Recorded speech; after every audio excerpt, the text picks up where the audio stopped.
Hi there, welcome back to my channel. Today I'm going to be painting in gouache. I'm going to be painting a tomato sandwich. And on the left you can see my reference photo.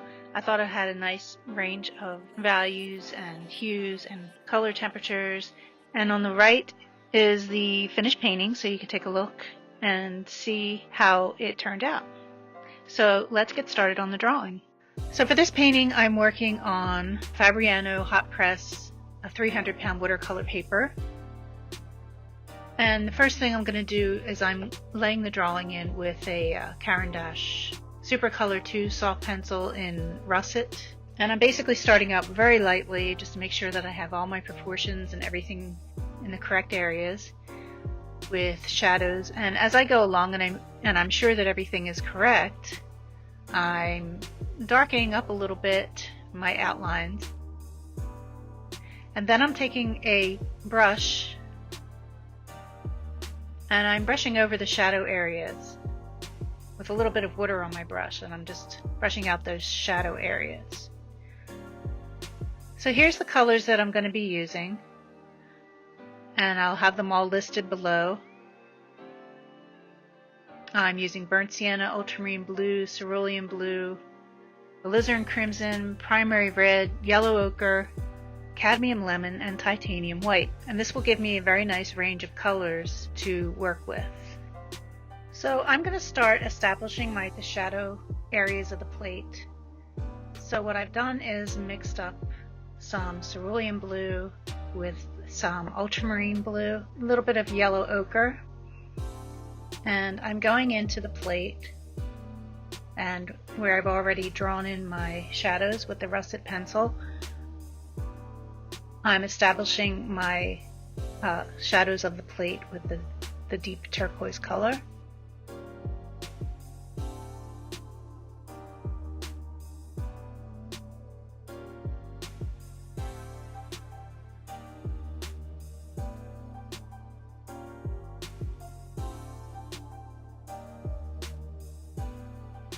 And then I'm adding a little bit of white to cerulean blue with some yellow ochre.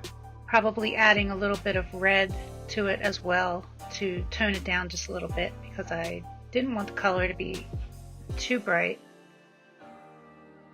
And I'm establishing the lighter colors of the plate. So for the cast shadow of the plate on the countertop, there's some light coming in through the window and it's making a warm shadow, so I'm using burnt sienna, ultramarine blue, and varying degrees of yellow ochre and primary red to make that shadow. And for the rest of the countertop I'm adding white to make a very warm light gray.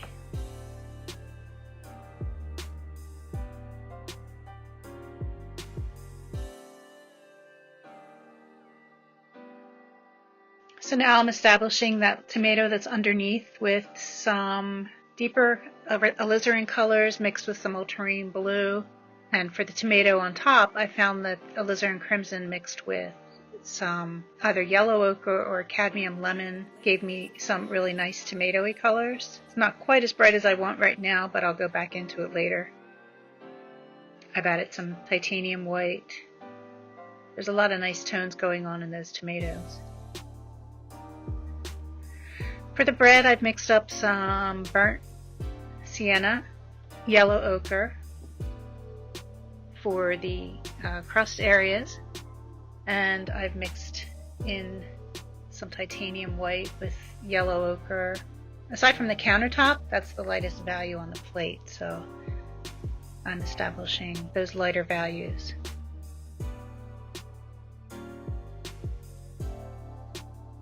Now the knife is similar color to the plate, just a little bit brighter, so I'm using similar colors there. The metal on the butter knife ranges from a very deep color on the edge to more of a gray, a purpley gray, with actually some pretty warm tones up by the handle, so I'm using my whole range of colors to establish that. And now I'm going back into the shadow colors with some more deeper values.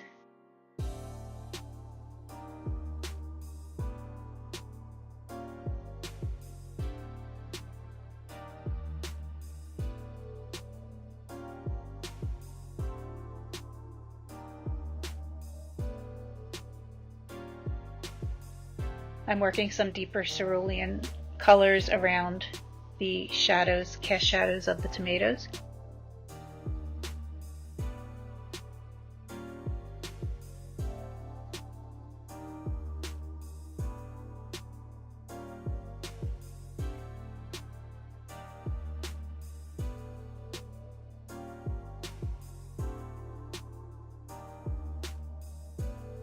So at this point I've really got my whole range of colors established, and at this point I'm going to go back and keep refining the values and the color temperatures. In gouache, darker colors tend to dry lighter, so sometimes I'm going back in and establishing deeper values. But basically I'm trying to put the colors down and get the value right from the very first.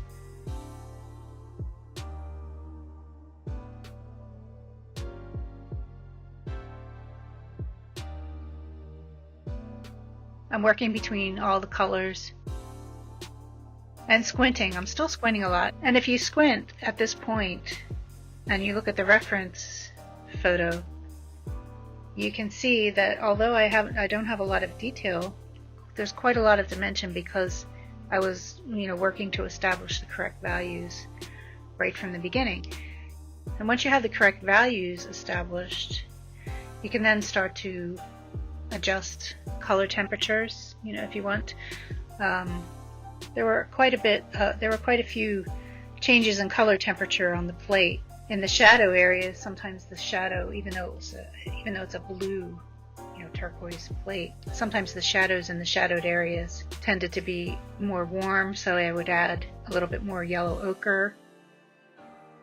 For example, to the left of the tomato sandwich, you can see that the shadow's a little bit warmer, probably because it's reflecting a little bit of the brown colors from the bread crust.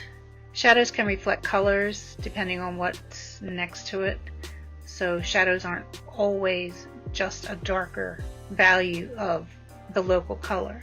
There's a lot of light bouncing around, reflecting colors off of each other, so it's always good to ask yourself, is the color that you think you're seeing warmer or cooler than the local color would be if it was darker? And that's how you can get some really good dimension and added interest into your shadows.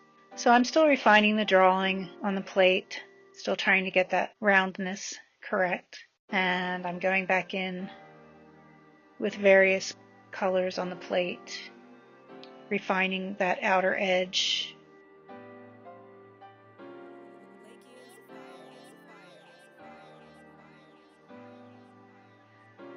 Adding some more darks on the lip that's a little bit raised, that's next to that knife.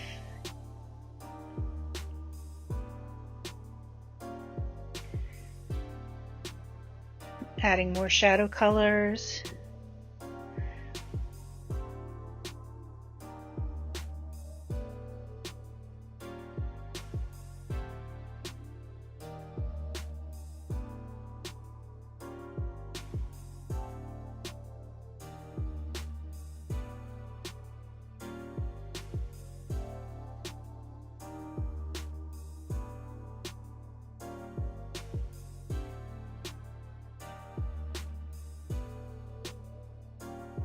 So I've worked a little bit more on the knife, the metal blade. There's a lot going on there. And now I'm putting some brighter tones into the tomatoes. I'm not going to do a lot of detail in the tomatoes, but there's still a lot of work with the values that needs to be done. So I'm mixing alizarin crimson, and I'm probably also using some of the primary red to brighten it up. So since I have my values established, I can start to use a thicker paint to get more texture. That's what I love about gouache, is that you can start to build up thicker layers of paint if you want to get, highlights and textures. And I'm going into the tomato right now. I'm still squinting. I'm still looking to make sure that all of my values are working.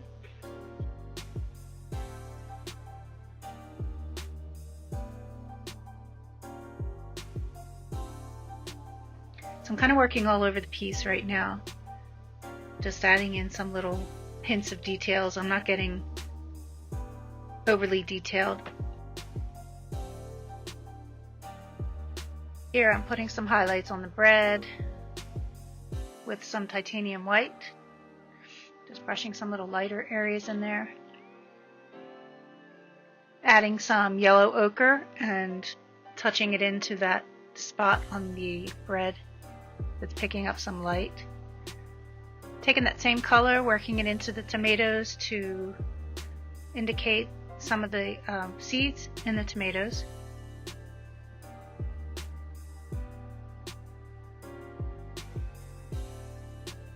Here's where you can see how the gouache dries a little bit darker. Sometimes lighter colors dry darker, and darker colors dry lighter. It's just the challenge of gouache.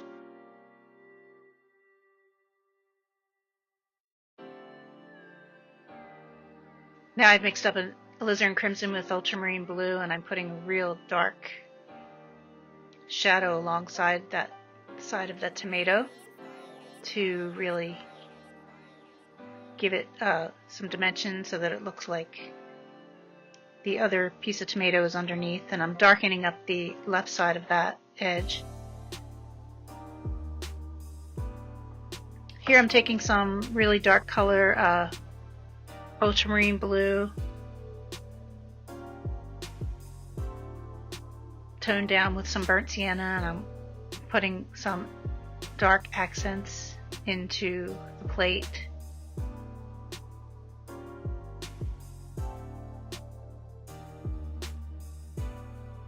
Sorry about that.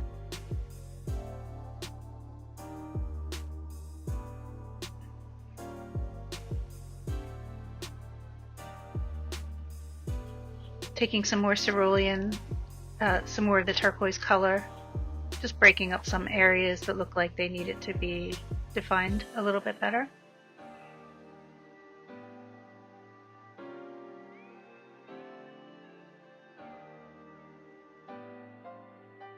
So on the knife here, I'm putting some more warm tones, and up there near the handle I added a little bit of red because the color seemed to be more purpley there, and brushed a few more purpley darks into the tip of the knife.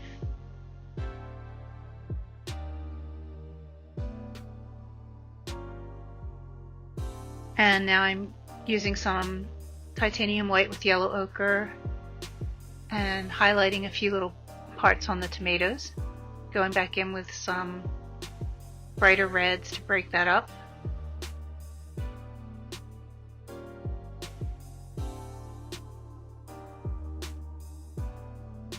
Just giving some little variations in the tomatoes there.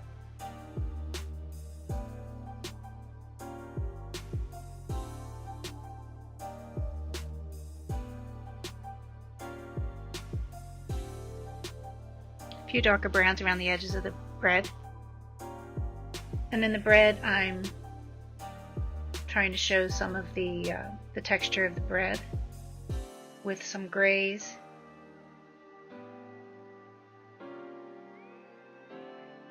Adding more highlights.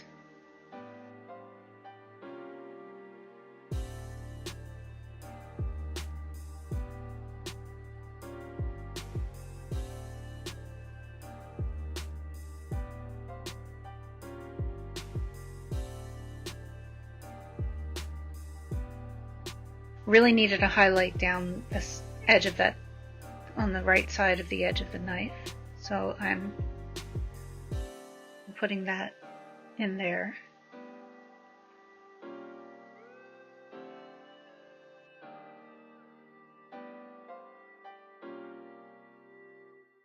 My paint's pretty thick at this point so that I can show, brushwork, loose brushwork. And I've added some highlights to the tomatoes.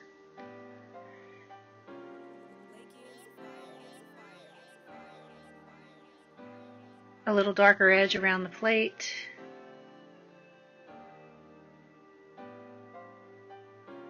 Deepened up the shadows on the edge of the to the left of the knife a little bit. And a few more white highlights.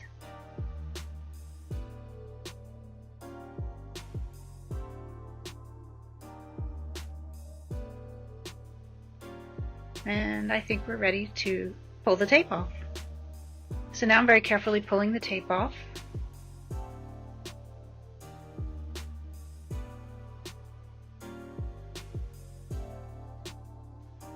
And that gives you a nice clean edge.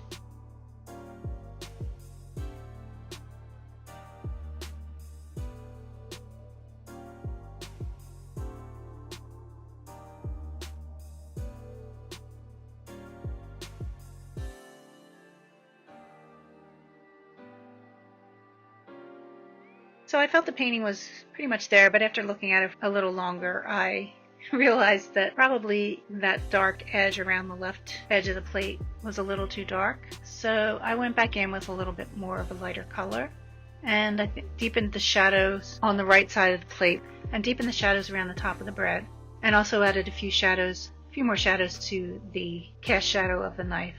So thanks for watching my video. I hope you enjoyed it. And if you found it helpful, I hope you'll subscribe and tune in for future videos.